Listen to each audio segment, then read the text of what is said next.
Now coming to the second colligative property of solutions, that was elevation in boiling point. First of all, what is boiling point? और जो पहली definition हमारे दिमाग में boiling point की आती है वो बहुत सारे स्टूडेंट्स ये बताते हैं कि जिस टेम्परेचर पे लिक्विड बॉयल होना शुरू हो जाए that is the boiling point of the liquid और boiling point of the solution.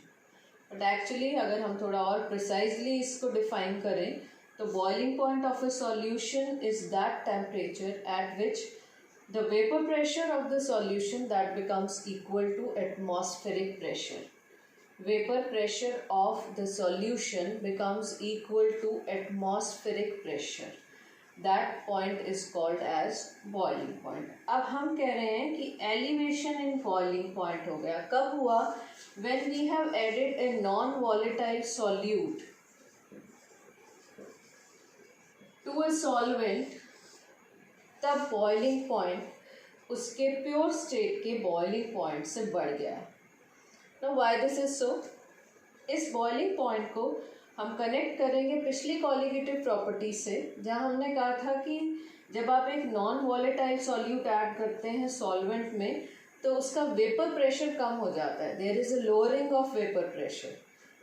और वेपर प्रेशर और बॉइलिंग पॉइंट कनेक्टेड है, मीन्स जब वेपर प्रेशर कम हो रहा है तो इसका मतलब हमें ज़्यादा टेम्परेचर देना पड़ेगा उस लिक्विड को बॉयल करने के लिए या उसके वेपर प्रेशर को एटमॉस्फेरिक प्रेशर तक पहुंचाने के लिए, या आप कह सकते हैं उसका बॉइलिंग पॉइंट लाने के लिए. दैट मीन्स कि there will be an elevation in boiling point of the solution when you are adding a non-volatile solute to it. ठीक है. सो जब वेपर प्रेशर कम होगा तो बॉइलिंग पॉइंट बढ़ेगा, क्योंकि वेपर प्रेशर को एटमॉस्फेरिक प्रेशर के इक्वल करना है तो आपको टेम्परेचर ज़्यादा देना पड़ेगा वेपर प्रेशर को एटमॉस्फेरिक प्रेशर के इक्वल करने के लिए. हम इसको एक ग्राफ से रिप्रेजेंट करते हैं. यहाँ आपके पास वेपर प्रेशर है, यहाँ टेम्परेचर है, and suppose this point is showing, this pressure is showing atmospheric pressure. अब हमारे पास एक सॉल्यूट है, सिर्फ एक प्योर सॉल्वेंट है. सबसे पहले सिर्फ प्योर सॉल्वेंट, उसको जब आप हीट करते हैं, सपोज करते हैं इनिशियली इस पॉइंट पे है, इसका ये वेपर प्रेशर है. आप जैसे जैसे उसको हीट करते जाओगे उसका वेपर प्रेशर इंक्रीज हो जाएगा and at this particular point this vapour pressure becomes equal to the atmospheric pressure. और ये जो टेम्परेचर है, जिस टेम्परेचर पे वेपर प्रेशर एटमॉस्फेरिक प्रेशर के इक्वल हो गया, you call it as the boiling point of this pure solvent. यही कह रहे हैं हम कि बॉइलिंग पॉइंट क्या है, जिस टेम्परेचर पे किसी सब्सटेंस का वेपर प्रेशर एटमॉस्फेरिक प्रेशर के इक्वल हो जाए. And because this is pure solvent we are writing it as T0, simply T0. अब हम एक सॉल्यूशन लेते हैं. इस सॉल्वेंट में हमने एक नॉन वॉलेटाइल सॉल्यूट ऐड कर दिया तो उसका वेपर प्रेशर इस सेम टेम्परेचर पे इससे कम होगा. Because there is lowering of vapor pressure, we are adding a non-volatile solute. अब जैसे जैसे आप इस सॉल्यूशन को हीट करेंगे इस सॉल्यूशन का वेपर प्रेशर भी बढ़ेगा and at this particular temperature ये सॉल्यूशन का वेपर प्रेशर एटमॉस्फेरिक प्रेशर के बराबर हो गया and this is called as the vapour pressure, और sorry, this is called as the boiling point of the solution. So this graph is showing for solution. Now what is this gap called? ये gap क्या है? पहले pure का ये वाला boiling point था, solution बनाने के बाद ये होगा. That means this is nothing but this is showing you the elevation in boiling point. इसको आप डेल्टा TB से रिप्रेजेंट कर रहे हो. Delta TB that is the elevation in the boiling point. अब ये इस एलिवेशन एंड बॉइलिंग पॉइंट को आप मैथमेटिकली कैसे रिप्रेजेंट करते हैं? डेल्टा TB मतलब TS minus T0, right? Change in boiling point that is directly proportional to the molality, और मोल फ्रैक्शन आप कह सकते हो, या फिर हमारे पास जो इसका एक्सप्रेशन आता है, you are not suppose to derive it, that is not in your syllabus basically. but that is not too difficult also. This is the expression for the calculation of elevation in boiling point. This delta TB is change in boiling point is equal to Kb, that is a constant which is called as molar elevation constant. Molar elevation constant. And this small m is nothing but that is the molality of the solution. अब इसको हम थोड़ा सा और elaborate करके लिखते हैं molality को. यहाँ पे आ गए Ts minus T naught that is equal to Kb. Constant की वैल्यू हमेशा गिवन होगी आपको. मोलालिटी हम कैसे निकालते हैं? Number of moles of solute divided by mass of solvent multiplied by 1000, that is the molality. इस Nb को भी और इलेबोरेट कर देते हैं. Kb into Nb, weight of solute divided by molecular mass of the solvent, solute, and this is the weight of solvent multiplied by 1000. This comes out to be the value of delta TB. So here we have one more expression for the next colligative property, that is elevation and boiling point. Delta TB is equal to Kb, which is molar elevation constant, which is different for each solvent. Wb, that is the mass of the solute dissolved.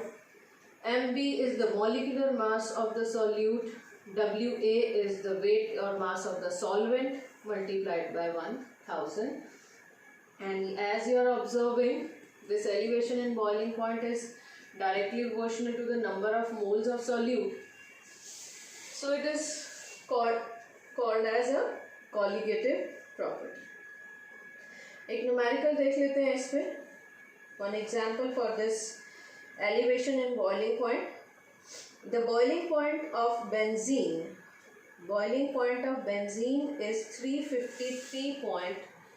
Benzene का boiling point है आपके पास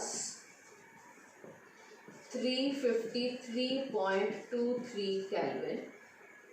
And when 1.80 gram of a non-volatile solute, 1.80 gram of a non-volatile solute is added to it, then added to 90 grams of the benzene, to 90 grams of benzene, means ये 1.80 जो है that is the value of Wb, and this is 90 gram of benzene, this is giving you the value of Wa. This boiling point of benzene is giving you the boiling point, that is T naught, pure solvent. When 1.80 gram of non-volatile solute is added to 90 gram of benzene, then the boiling point of the solution that is raised to 354 solution का boiling point हो जाता है 354.11 Kelvin. You are supposed to calculate the molar mass of the solute, means Mb की value आपको calculate करनी है. If the value of Kb for benzene is 2.53 Kelvin kilogram per mole. This is the value of Kb. Now we can substitute the values.